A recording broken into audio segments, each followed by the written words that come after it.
Patton was a fan of mine from before when he was in Mr. Bungle. Yeah. So then later, that's how we got to be friends. Us playing with Mr. Bungle, and then later he asked me to be in the band with him called Phantomas. Yeah. So we go on tour. Now bear in mind, I know nothing about Faith No More, the band that made him hugely famous. I know nothing about him. Okay. Nothing. Okay. I know that they have a song about somebody caring a lot. I know that much. Okay. And something else about we got it now, but you don't want it, or something. I don't know. I just don't know. Okay. Vaguely aware of it. Okay, so we're on tour in Europe, and backstage, sitting backstage waiting to play, and between bands they're blasting music, and I'm standing back there with all the guys. We can hear the music. Mike, Trevor, Dave, everybody sitting there. I'm sitting there going, listening to this music. I'm going to remember, this is me, a fucking idiot. I'm a total fucking idiot, okay? I'm listening to this music going, who the fuck is, and I'm saying this loudly to the room, who the fuck is playing the worst version of War Pigs I have ever fucking heard? This is just fucking embarrassing garbage.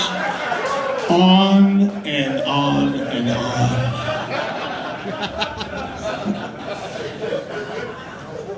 Mike doesn't say a word. I just continue to make an ass of myself. Minutes, Later, Trevor's like, listen, you fucking idiot. So I really don't want to hurt his feelings, not really, especially after this story. Now bear that in mind. This is what that happened well after this story, so it makes me look like an even bigger asshole. Okay.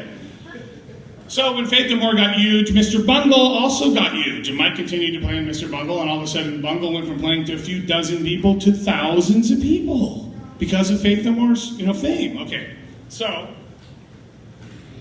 they wanted the Melvins. This is 25 years ago plus, somewhere in that neighborhood. Anyway, they wanted the Melvins to come and open for them, and a lot of shows. Okay, well.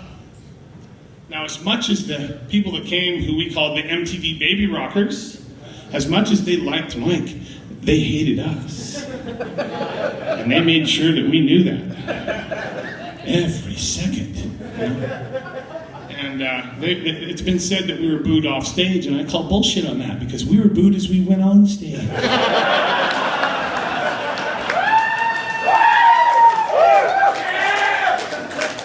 We were booed on stage, and we were booed as we left the stage.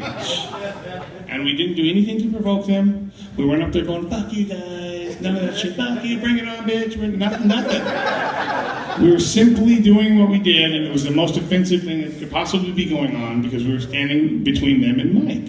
Okay. We soldiered on. We played quite a few shows with them under those circumstances. Well, then this one particular show was in Anaheim, or as we call it, Disney West. You guys know where that is? It was in a theater that was in the round. Now, for those of you who don't know, in the round means the audience is all around you while you're playing. That means no matter where you stare, you are staring down the barrel of hatred. In every direction. About 3,000 people who wanted us to be dead. And shit was raining on us, freaking out, screaming, yelling. Really bad, really bad. Okay, this particular show was really brutal, We finish our set and go backstage, and Patton's sitting back there with the band, and he's like, those fucking bullshit. I can't fucking believe those assholes. Now bear in mind that when headlining bands, pick a band to play with them, it's because usually they like that band. So they don't like it when their audience treats that band like shit. They don't like it. Like tonight, Emma. Everybody loved Emma. It was great.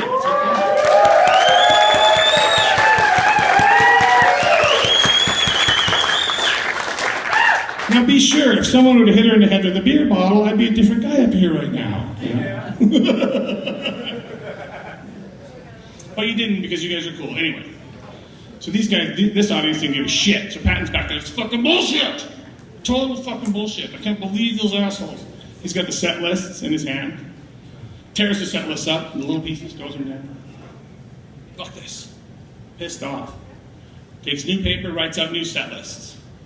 Hands them out to the band. You know. I see one of the set lists, and the set list simply says, "Tonight they will pay." That's the set for everyone to play. There's the songs, guys. Tonight they will pay. That's it. So I immediately think, I'm sticking around for this show. Right to the bitter end. I'm sticking around for this. So they go out there and pay that audience did. Okay, from the get-go, it was nothing but a total wall of white noise. It was like amplified motocross with vacuum cleaners through distortion boxes. That's what it sounded like. No music, just total noise. Okay. Now, at the half-hour point, I was like, this is pretty fucking cool. Because the audience is taking it. Because they're fans. You know, and Mike's wearing a mask, so they're kind of sure which one it is. But they're not totally sure, you know. But they're fans of Bungle and Mike. And so they're taking it and just taking this brutal assault. Okay. At the 50-minute mark, when this is still going on, I was like, I couldn't fucking believe it. Patton is at the middle of the stage, like this, drops his pants, standing there nude from the waist down, takes this big eyedropper thing, like a big baby eyedropper thing with a big bulb on it, shoves it up his ass, squeezes it into his ass, pulls it out, turns around, and fires it 7 or 8 feet into the audience.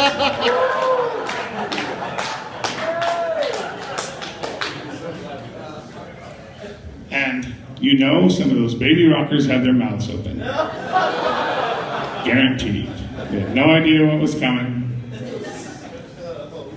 So right then, I knew that Patton was one of my all-time heroes. And you know why? Because no one before that or since then has ever defended me like that. It was amazing. Let's hear it for Mike.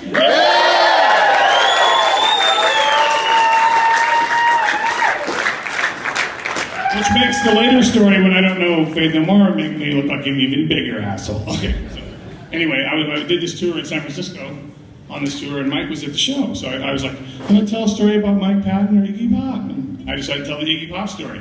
And people that were there with Patton said that Patton just shrank when he heard me say I was going to tell a story about him. You know? Okay. So after the show, he comes up to me and says, and this is key, which story? Which story? Now, I don't know about you, but if I'd taken a shit in the fucking audience, I'd have known which story it was.